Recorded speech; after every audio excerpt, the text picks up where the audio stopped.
सगळ्यांची आवडती कांद्याचा पात घालून सुका जवळा, मालवणी पद्धतीचं ताटाच्या साईडला लागणारं, पण कधीकधी डब्यासाठी किंवा नाश्त्यासाठी, जेवणासाठी उत्तम असं आणि झटपट होणारी जवळा पाण्यात अर्धा तास भिजत घातला आहे. फोडणीमध्ये आलं, लसूण, हिरवी मिरची छान असं तडतडवून घ्यायचं आहे, परतवून. झटपट होते ही रेसिपी. एक जुडी कांद्याची पात छान स्वच्छ करून बारीक करून घेतली. पात आणि कांदा, कोथिंबीर फोडणीमध्ये परतायचा आहे. त्याच्यानंतर पातीचा कांदा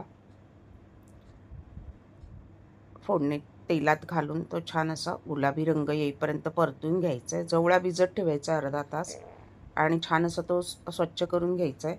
समुद्रावर तो वाळूवरती सुकवला जातो, तर त्यामध्ये कधी कधी वाळू कचरा असतो आणि स्मेल येतो, तर ते छान, आणि मीठ असतं भरपूर. तर छान अर्धा तास भिजवून त्याला स्वच्छ धुवून घ्यायचं आहे.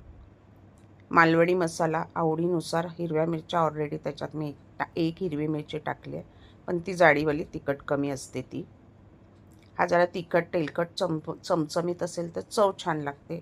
ह्याच्यामध्ये टॉमॅटोही घालतात, पण टॉमॅटोने गोडूच होतो म्हणून मी टॉमॅटो नाही घातले. एखादं कोकम किंवा कैरी घालू शकता, त्याने पण अप्रतिम चव येते, तोंडाला चव येते आणि छानपैकी झटपट होणारी रेसिपी आहे.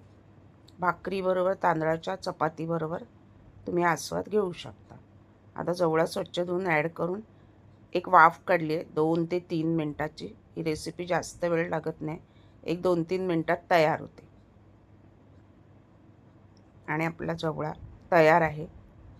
गार्निशिंग कोथिंबीर, मीठ मात्र ह्याच्यात जपून घाला.